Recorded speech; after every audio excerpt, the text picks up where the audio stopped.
May, Tuesday. First of all, let me get something straight. This is a war journal, not a diary. I know what it says on the cover. My mom just had to get one book in the store that had diary on it. Great. All I need is for some jerk in boot camp to catch me with this book and get the wrong idea. Oh! Pansy. The other thing I want to clear up right away is that this was Dad's idea, not mine. But if he thinks I'm going to write the Pacific flanking positions like Grandpa did, he's crazy. Oh, and one more thing. I don't care about the war at all. Dad sure does. And that's why he rushed to enlist before he even knew there was a draft. I'm going to fight the Japs. That was about 2 years ago. Roderick got drafted in March and I did yesterday. I guess me being, well, a wimp bought me some time. But I was hoping I could stay out there entirely and court Bryce Anderson's fiancée while he was out in the Pacific. Sucks to be me, I guess. June, Friday. So it's been about a month, give or take, since I last wrote in this. That's because I was in boot camp. Listen up, maggots. We're gonna take 15 laps around this base with no breaks, got it? To be honest, I have no idea how I even survived it. I'm practically skin and bones, so I failed pretty much every single fitness test. At least do one. I can't. I've made a new friend though. His name is Raleigh Jefferson. He's the same age as me and he apparently lived a block away from my house. What are the odds? Anyways, we're getting sent out tomorrow morning and I've come up with a simple plan to stay out fighting completely. So all four of my grandparents are German immigrants, which makes me 100% immune to being chased out of Germany by the Nazis. That also means that my relatives live there. Based off of the letters Mima used to send to Mom, they live somewhere around here. Most of the US troops end up at Italy at the bottom of the map. Since Italy's friends with Germany, they probably have weak borders. So, the first thing I'll do when I end up there is ditch my army uniform and rush to the German heartland, where I'll stay with Mima until the war ends. I think it'll be a piece of cake. Saturday. I'm gonna have to throw that plan away since I learned at lunch I'm not going anywhere near Europe. I'm going to Burma, which is in Asia. There's absolutely no way I'll be able to make it from East Asia to Western Europe. And with my track record for physical stuff, I'm as good as dead out there. Guess I'll start writing my will. July, Monday. We landed in Burma today, and it was even hotter there than it was at the boot camp. After 3 hours of walking through the arid sands, we got to the base. Me and Raleigh were assigned to Sergeant Chirag Gupta. Everyone calls him Invisible Chirag because last month, he single-handedly took down a Japanese camp without being spotted. That's actually the reason why he's a sergeant in the first place. His Invisible Chirag's pretty lenient. Doesn't even make fun of how scrawny I am, but that might just be because he's half my height. Me and Raleigh were then introduced to the rest of the unit. First up, there's Private Albert Sandy. He's in charge of spreading false info that the Japanese will intercept, so he doesn't have to go scouting like me and Raleigh will.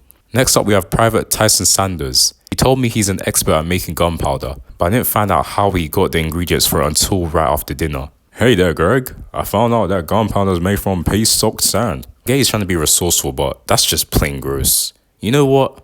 I'm just gonna stop it here. It's not like I have anything good to say about anyone else. Wednesday. Me and Raleigh learned about the main plan the guys in charge have. Basically, there's a huge Japanese camp about 50 miles east, and if it gets taken down, they'll have no choice but to flee to China. However, there's a few support bases around Burma, and the job of Invisible Chirag's unit, including me and Raleigh, is to take down those ones. So we headed out to find the nearest base this evening. To be honest, there's no way I'm going to survive an encounter with the Japanese, so don't be surprised if this is the last thing I write in here. Sunday. I can't believe it. Me, Raleigh, and Tyson fought some Japanese troops, and we not only survived, but we also won. Let me back up. So we started the day doing our normal routine, which is 90% just walking in the scorching heat. This time was different though. We actually found a base. It didn't look like there were many people. My Invisible Chirag kept us on standby until we got some solid numbers. Too bad Private Fregley doesn't know what standby means.